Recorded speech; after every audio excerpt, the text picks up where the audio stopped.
ఏంటమ్మా, ఎందుకు ఉన్నపళంగా పూజ మొదలుపెట్టావు?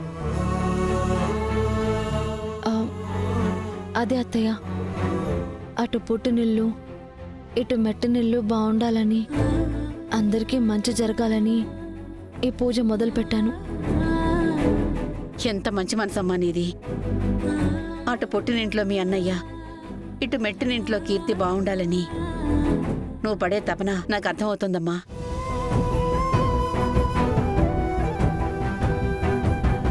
నన్ను క్షమించండి అత్తయ్య. కొడుకు జైల్లో ఉన్నాడని చెప్తే మీరు తట్టుకోలేరని నిజం దాస్తున్నాను. ఆయన క్షేమంగా తిరిగి రావాలని, మళ్ళీ మీ ఆరోగ్యం కుదుట పడాలన్నదే నా ఈ పూజ వెనుక ఉద్దేశం.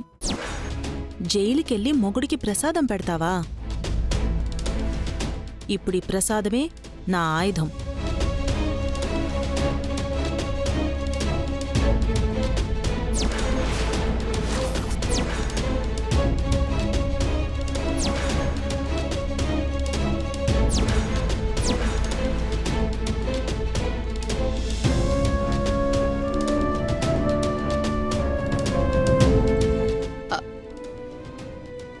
బాధపడకమ్మా, నీ సంకల్పం తప్పకుండా నెరవేరుతుంది.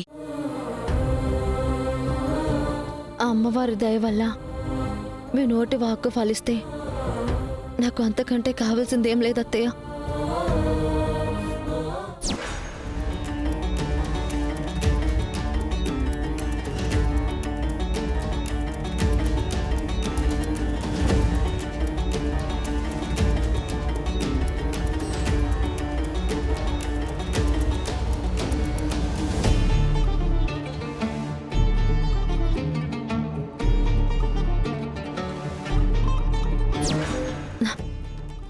సరే, మీరు రెస్ట్ తీసుకోండి అత్తయ్య, వస్తాను.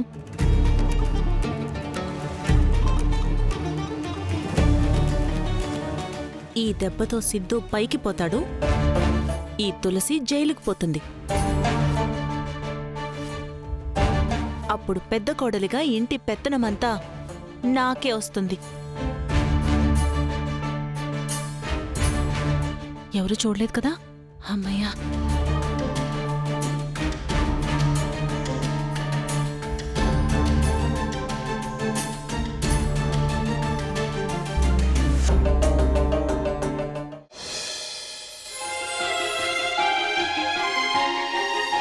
నా గుండె పగిలిపోతుంది తులసి.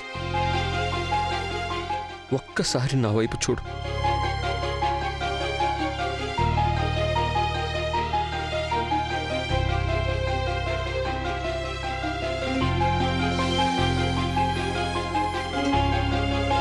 తులసి.